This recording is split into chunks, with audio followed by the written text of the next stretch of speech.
Hello everyone. I wanted to show you guys today how I did my little patriotic circle for the Welcome to Our Home project.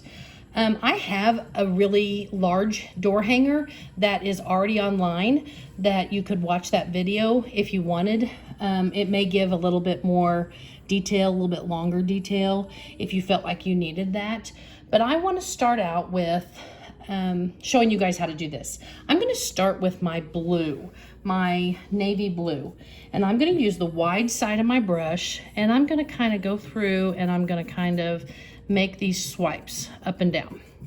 And I'm going to make this part here just a little bit longer. I know it kind of looks like a hot mess when we first start out. I'm just going to keep my strokes up and down.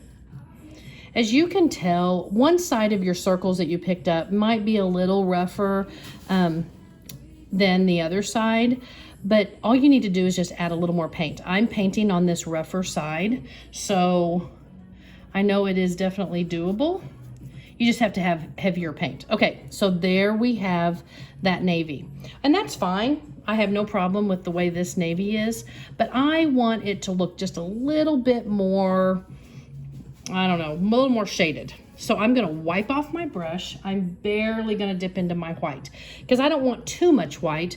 And I'm gonna kind of go through and I'm gonna hit a little bit of that white kind of here and there. Wipe off my brush and blend just a little bit of that white in with that navy. So it gives it a little bit more of a, I don't even know what the word would be.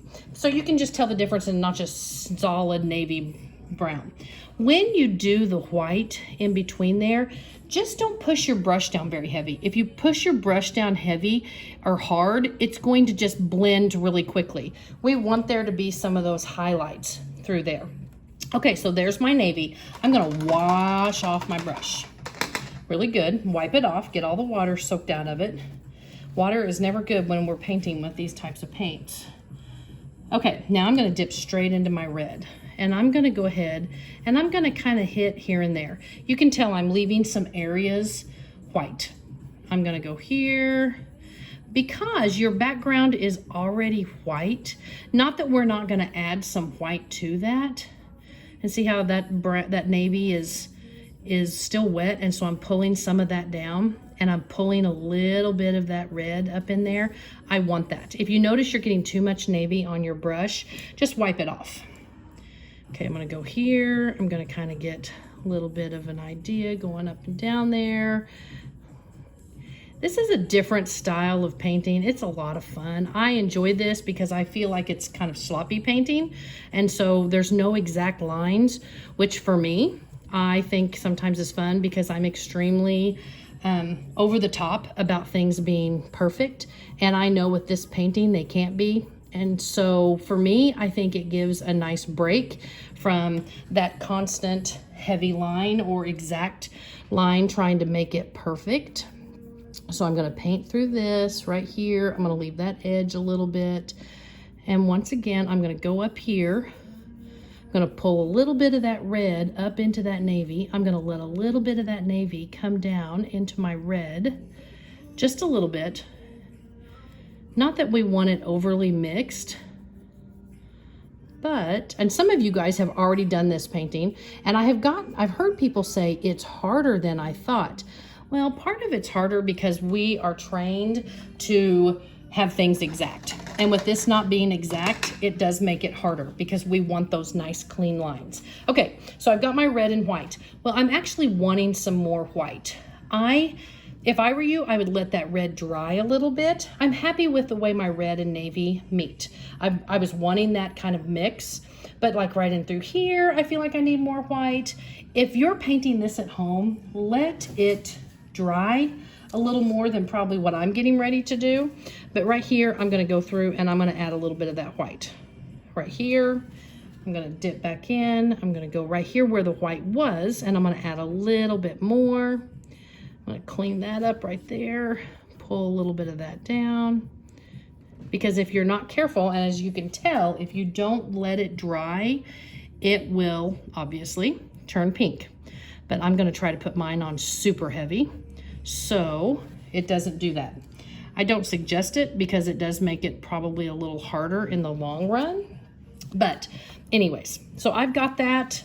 I'm not gonna leave it like that. I'm gonna go into my red and I'm gonna hit just a little bit more red in through there because I wanted to add some white, but I didn't want it to be bold white up on the top area. So I'm gonna add a little more in through here, just a little more red right in through there, just to get a little bit more evenness. Because as I was going, I had missed leaving some of that light. Okay, so this is getting much closer to what I'm wanting. Because for me, it feels a little more even as we're going down. And you may want more white than this. I am just kind of happy with however this turns out as long as I've got all of those colors in there. I'm gonna pull a little bit of that up into that blue, just about like that. Okay, so my blue is super wet. I'm gonna show you guys how I do my stars. And it may look like blue just because my blue is so wet due to time of the video. When I do my stars, I do an upside down triangle. I start out like this, okay? And then I go here and then I T across it like I'm crossing a T, okay? Like this. And then I'm gonna go from here to that point and here to this point. And I get a really pretty nicely shaped star. I a lot of times will then, after it's done, I will fill it in with white. It's gonna be a little bit harder for me because my blue is wet and it's gonna be harder for me to really fill it in good. But you get the main idea of how to do the direction of that star. So I hope you've enjoyed the tutorial. If you have any questions, just contact me. If not, or you would rather watch the longer video on this circle of the bigger door hanger, please do. I hope you guys have enjoyed it. Talk to you soon.